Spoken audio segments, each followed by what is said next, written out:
Stand up! Fight back! The internet's under attack! What could compel hundreds of protesters to brave the elements and protest outside of a Midtown Verizon store on a chilly December night? They say it's because the internet as we know it is coming to an end. Good morning. Welcome to the November 2017 meeting of the Federal Communications Commission. The FCC presented plans in November to repeal Obama-era net neutrality rules, originally created in an effort to make the internet a more level playing field. The push for a full repeal surprised many experts and set up a contentious debate on the future of the web. So what exactly is net neutrality, where does it come from, and what does its repeal mean for consumers? Sean Van Every is an adjunct assistant professor and researcher at NYU's Interactive Telecommunications Program, or ITP, which specializes in creating new uses for communications technologies. I think net neutrality for me has two components. The first component, I think, is as a consumer of sort of broadband internet access, that I have equal access to any content that's available on the internet, right? That my internet service provider allows me to access any video, any music, any website, any network data that I want access to, I have access to. And then the other thing that it means for me is that my ISP doesn't throttle or block content coming from any specific provider, that they allow anybody else's content to flow over their network and reach their consumers. FCC Chairman Ajit Pai has long been opposed to net neutrality, considering it a stifling micromanagement of the web, as he recently told Fox Business. Getting these utility-style, heavy-handed regulations off the internet will encourage more companies to invest. And one of the things we found in this process is small companies? Especially the smaller companies, because those are the companies that don't have the wherewithal to hire a bunch of lawyers and accountants. But Pai's detractors fear repealing net neutrality means the end of the free web.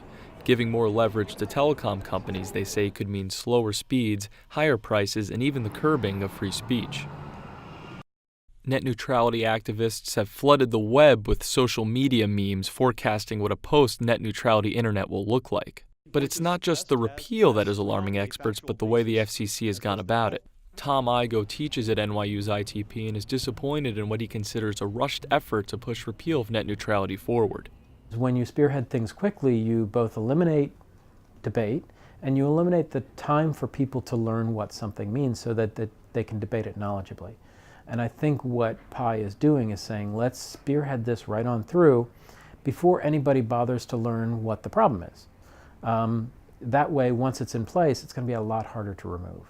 The hurried push for repeal has led to an investigation by New York Attorney General Eric Schneiderman into the allegedly fraudulent use of millions of American identities, which were used to flood the FCC website with comments supporting repeal. In a November post on Medium, Schneiderman said, quote, "The FCC has refused multiple requests for crucial evidence in its sole possession that is vital to permit that law enforcement investigation to proceed."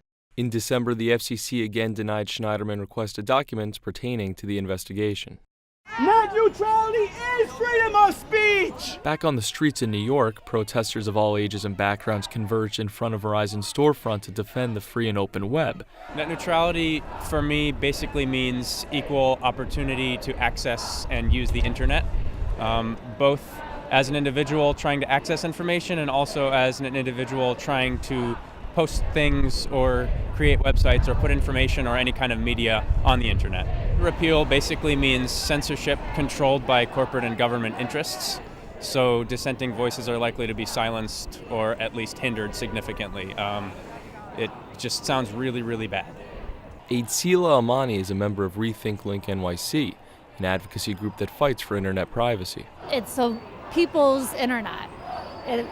No matter how much money you have or what your idea is, what you have to say, it's a democratic space, similar to the way we try to have in this country. The internet pretty much is very young and it's been a huge part in getting people connected. It's like a library. It's like burning the books. Supporters of repeal include large ISPs like Verizon and Spectrum, who insist that repealing net neutrality won't lead to malicious practices. In a widely circulated tweet, Comcast's message was simple: we won't block, we won't throttle, we'll be transparent. But Van Every fears that companies taking the moral high ground are simply hiding their profit motives. There's an argument from the ISPs that it's artificially limiting competition, that it's not incentivizing them to invest in greater speeds, to invest in new technology that can provide better access to people. There's sort of a status quo from their point of view, and there's no reason for them to continue to offer better service. The effort to repeal has failed to garner strong support from the public. A recent poll found that over 80% of the nation supports net neutrality rules. Despite the lack of enthusiasm, the FCC passed the measure on December 14th with a 3-2 Republican majority. So what should users expect to see on their internet browsers in the immediate future? IGO believes consumers should be ready to get frustrated by potential slowdowns and lag. I'd say the first things we would notice would be more annoyances than dangers. So we would notice, oh, you don't get access to a particular content channel. If you're with a particular provider, you can't have access to one of the broadcast services because they don't have a deal with your content provider.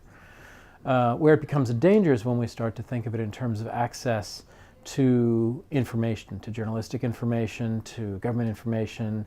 Net neutrality supporters also fear that startups and small businesses will struggle without needed protections. No new services are going to be introduced because it would be ridiculously expensive to start one up. People, A, wouldn't have access to it, and B, ISPs would probably charge very large fees to a new company that was starting up to just get access to their customers. With net neutrality gone for the foreseeable future, IGO has a strong message for a generation of students and millennials who grew up alongside the internet.